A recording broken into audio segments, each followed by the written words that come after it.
آج ہم دو مسائل بیان کریں گے۔ نمبر 1، جن چیزوں سے نکاح ٹوٹ جاتا ہے، اور نمبر 2، جن چیزوں سے نکاح نہیں ٹوٹتا۔ نمبر 1، جن چیزوں سے نکاح نہیں ٹوٹتا، پہلے وہ بتائیں گے، یعنی وہ بیان کریں گے۔ نمبر 1، درج ذیل صورتوں میں نکاح ختم نہیں ہوتا، برقرار رہے گا۔ نمبر 1، شوہر کا ذہنی توازن اگر درست نہ رہے تو اس حالت میں نکاح نہیں ٹوٹتا۔ نمبر 2، کفر کے علاوہ اور کوئی بھی گناہ اگر شوہر سے سرزد ہو جائے تو اس کی وجہ سے نکاح نہیں ٹوٹتا۔ نمبر 3، بیوی جان بوجھ کر یا بھول کر خاوند کو بھائی کہہ دے، اس کے ساتھ بھی نکاح نہیں ٹوٹتا۔ نمبر 4، خاوند اگر غلطی سے یا جان بوجھ کر اپنی بیوی کو بہن کہہ دے تو اس کی وجہ سے نکاح نہیں ٹوٹتا۔ نمبر 5، اولاد سے گفتگو کرتے وقت یا ویسے بھول کر بیوی کو امی کہہ دے تو اس کی وجہ سے بھی نکاح نہیں ٹوٹتا۔ نمبر 6، شوہر اگر جھوٹ بول کر خود کو اپنی بیوی کا باپ ظاہر کرے تو اس کی وجہ سے بھی نکاح نہیں ٹوٹتا۔ نمبر 7، بہت طویل عرصہ تک مثلا 10 یا 20 سال تک میاں بیوی نے قربت اختیار نہ کی ہو تو اس کی وجہ سے بھی نکاح نہیں ٹوٹتا۔ نمبر 8، اگر میاں اپنی بیوی کو یا بیوی اپنے شوہر کو خون دے تو نکاح پر کچھ اثر نہیں پڑتا۔ نمبر 9، اپنی بیوی کا دودھ پینا حرام ہے، اگر غلطی سے یا جان بوجھ کر پی لیا تو بہت گنہگار ہوگا مگر نکاح نہیں ٹوٹے گا۔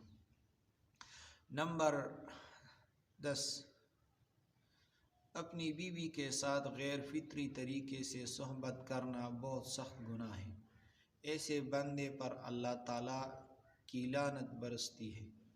اگر کسی سے ایسی غلطی سرزد ہو گئی تو اس سے نکاح نہیں ٹوٹتا۔ یہ تو وہ مسائل تھے جن سے نکاح نہیں ٹوٹتا۔ اب ہم وہ مسائل بتائیں گے جن سے نکاح ٹوٹتا ہے۔ نمبر 1، اللہ تعالیٰ انبیاء کرام علیہ السلام، صحابہ کرام رضی اللہ تعالیٰ عنہم اجمعین اور اسلامی شعائر اور تعلیمات کی گستاخی کرنے، مذاق اڑانے اور استہزاء کرنے سے انسان دائرہ ایمان سے نکل جاتا ہے، اس کی وجہ سے اس کا نکاح بھی ٹوٹ جاتا ہے۔ نمبر 2، اگر کسی نے نماز، روزہ، حج، زکوٰۃ، داڑھی، پگڑی، یہاں تک کہ مسواک کی بھی تنقید کی، اس کے بارے گھٹیا الفاظ استعمال کیے تو وہ ایمان سے محروم ہو جائے گا، اس لیے اس کا نکاح بھی ٹوٹ جائے گا۔ نمبر 3، خاوند سے اگر کوئی کفریہ بات سرزد ہو گئی تو نکاح ٹوٹ جائے گا۔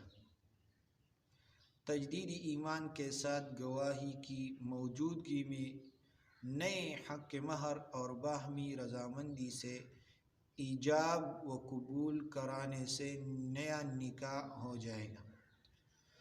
واضح رہے کہ اگر وہ عورت دوبارہ اس مرد کے ساتھ نکاح نہ کرنا چاہے تو اسے شرعاً مجبور نہ کیا جا سکتا۔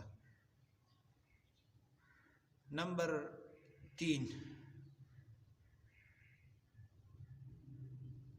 نمبر 4، اگر بیوی سے کوئی کفریہ بات سرزد ہو گئی تو بھی نکاح ٹوٹ جائے گا، مگر خاتون کے لیے دوبارہ اسی خاوند ہی کے ساتھ نکاح کرنا ضروری ہوگا، اس لیے اس کے علاوہ کسی اور مرد کے ساتھ نکاح نہیں کر سکتی۔ یاد رہے کہ اس صورت میں سابق خاوند کے ساتھ بھی تجدید ایمان اور تجدید نکاح سے پہلے ملنا ملانا جائز نہیں۔